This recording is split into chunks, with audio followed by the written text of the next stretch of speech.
It's mid-September and we're 2 hours north of Nice in the south of France, staying in the Mercantour National Park. Beautiful weather, we're staying in a lovely old farmhouse high on the mountainside. We're about 20 minutes south of the town of Barcelonette, and there's some magnificent and really very, very impressive scenery here with lots of rocky gorges and high white limestone mountains.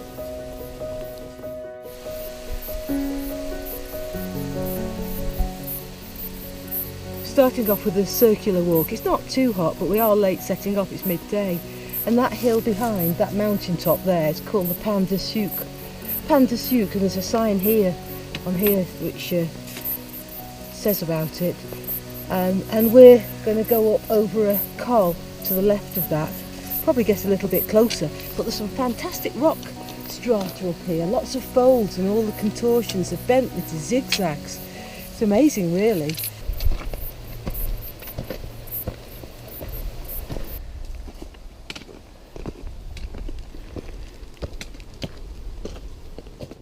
We're looking down on our cottage now, our gîte, which is the higher one of the two, halfway up the hillside.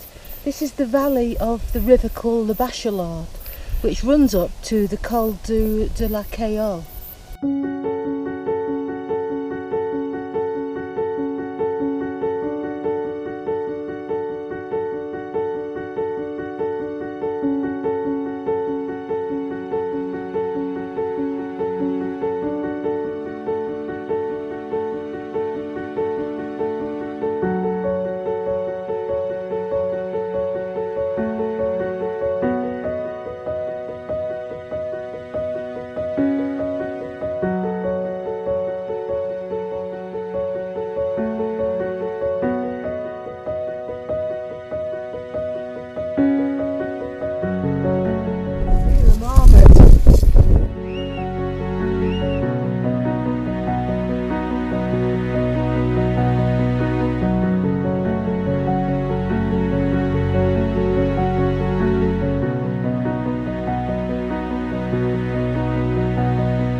We're over the top of the col and we're heading down now on the circuit.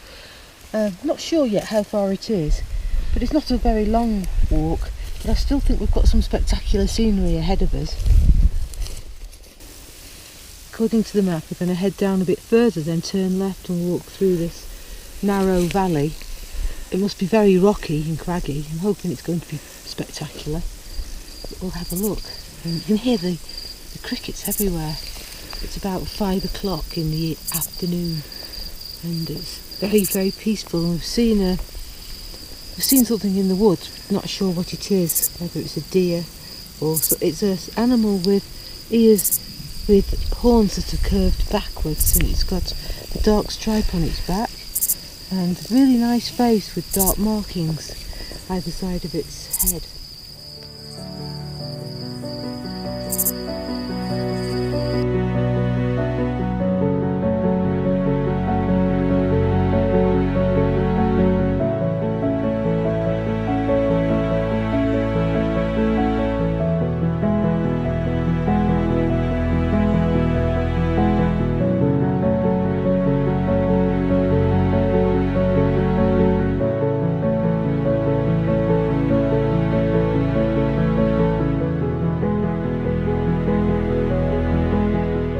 On the road now, last bit, about, I don't know, half a kilometre up to the car.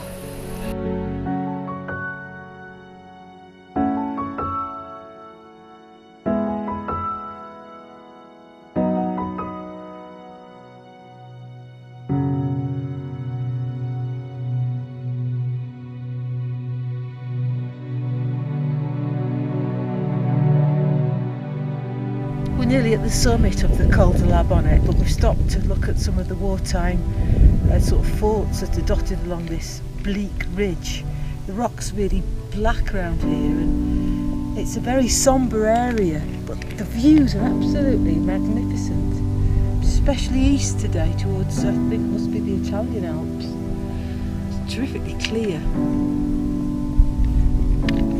The Maginot Line was named after the French Minister of War, André Maginot, and is a line of concrete fortifications, obstacles and weapon installations built by France in the 1930s to deter invasion by a resurgent Germany.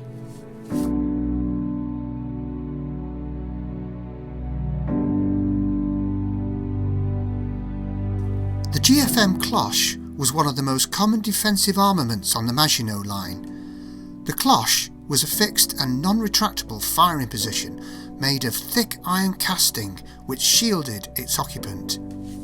These were primarily lookouts and firing positions for rifles and machine guns. We're on the summit of the Col de la Barcelonette at an altitude of 2862 metres, and I've never been anywhere with such magnificent long views. The views of the Alps and each individual high mountain range are absolutely incredible. In any direction that you look, there are mountains going off into the distance, and it's such a clear day today, particularly looking east. I think it's probably northeast this way, and there's a really high one over there, a pointed one, and it's called Mont, so I guess that's probably in the Italian Alps.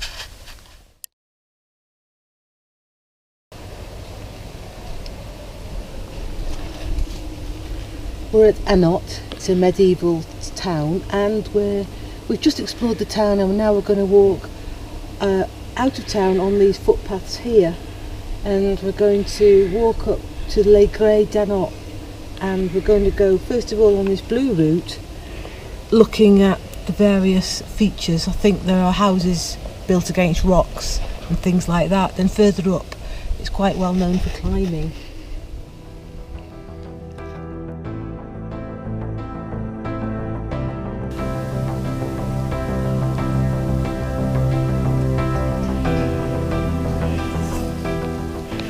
This is why I wanted to visit Annot, because of the houses built into the big boulders, or built against the big boulders.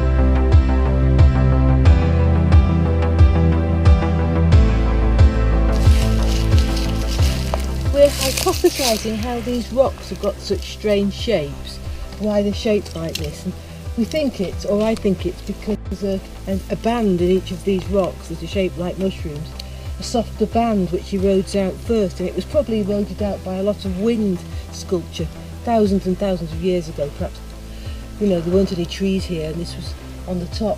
Some of them seem to have slipped down the slope as well, so that the actual bedding lines don't line up with the other rocks in the area. So that's my hypothesis. It's very soft, as you can see. You can actually just flake bits off. Incredibly soft sandstone.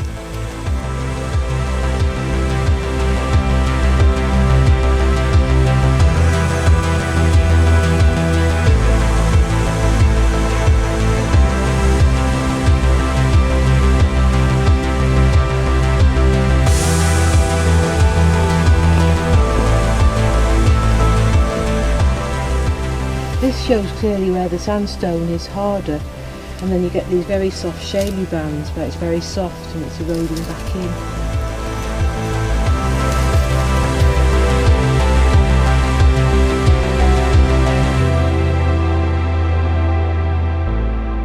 We're entering the King's Chamber, or the Chambre de Wrath.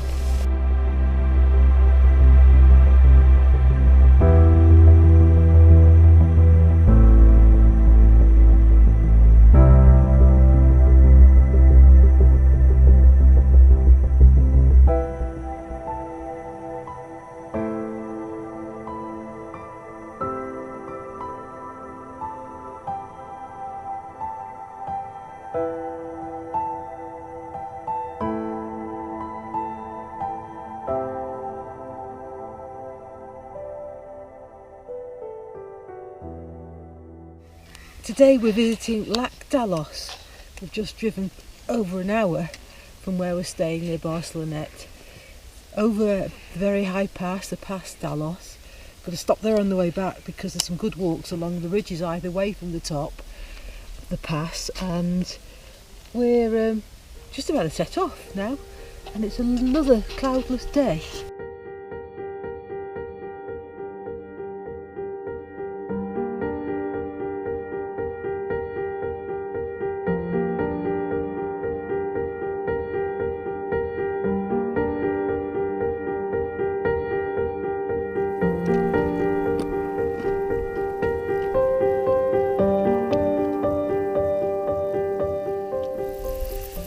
This is Lac d'Allos, and it's 2 hours 45 minutes to the summit of Mont Pelat from here.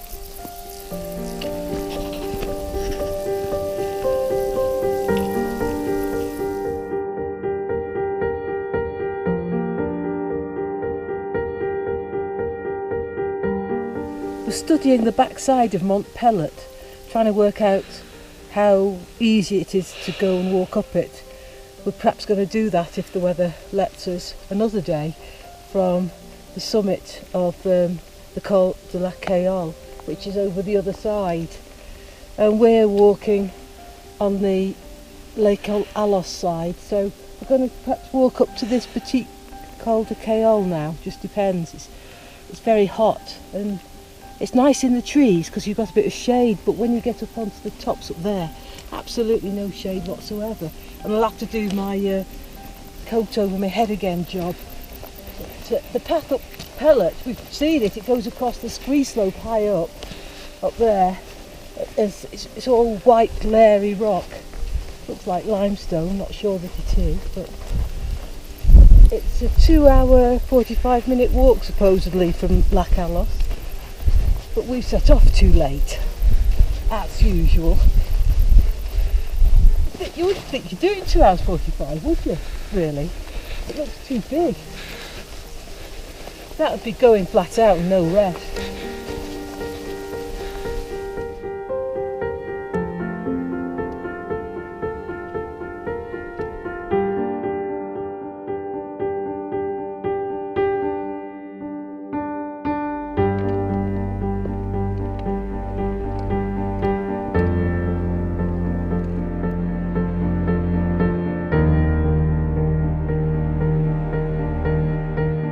This is the third day of walking, and this is the highest we've been so far, and it's been a very nice gentle walk up really. No steep bits, just long zigzags, and the views are tremendous from here. See over the top now back to the Col de la Cayolle, and you can see where we came over on the first day when we drove to the chalet. We're on the GR56, so we'll have to find out later where this runs to and from.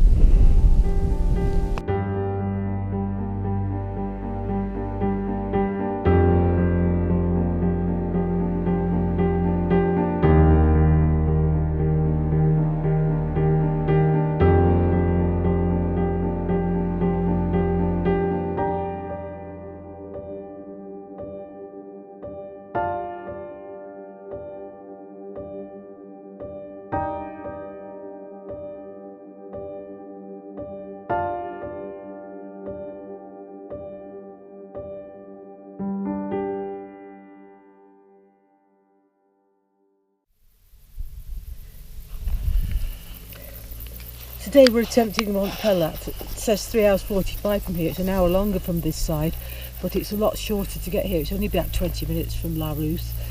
So weather's perfect at the moment. It's about 11 degrees and we're just about to set off.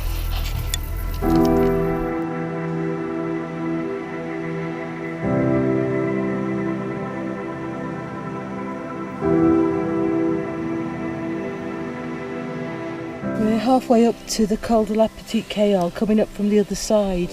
So we're doing from exactly the same col, but we're doing exactly the same col, but from the other way.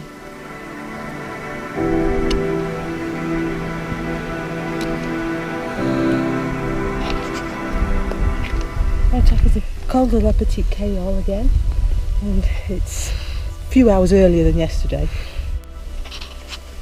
first stage of the walk to the top here. We're going to go down here now. We're going to drop down probably 500 feet before skirting along a ridge, sort of the edge of a ridge, and then it's a climb up in stages really from what we saw yesterday. The light's quite different again today, isn't it? There's such a clear reflection of the mountains in the water of the lake.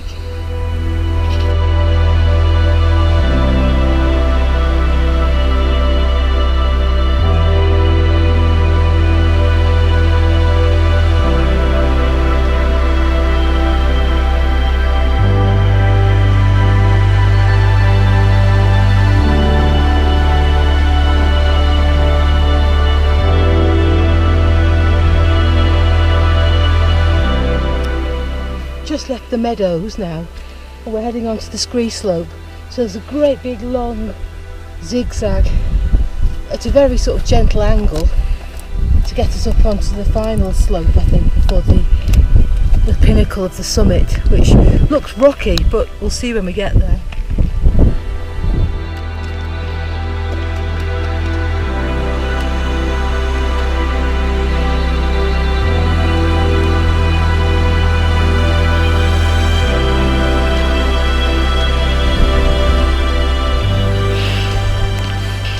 How far to go, do you think? Not far. Half an hour.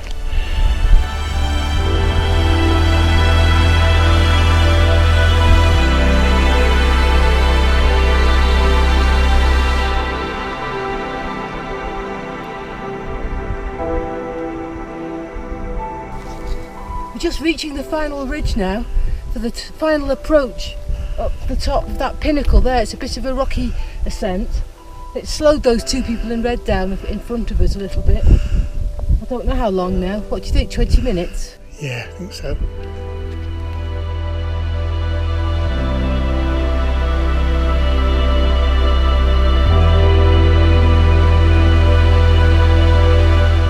Well, this is the final ascent now. Another 5-10 minutes to the top. The steepest bit, the whole walk. I see somebody sitting on the top.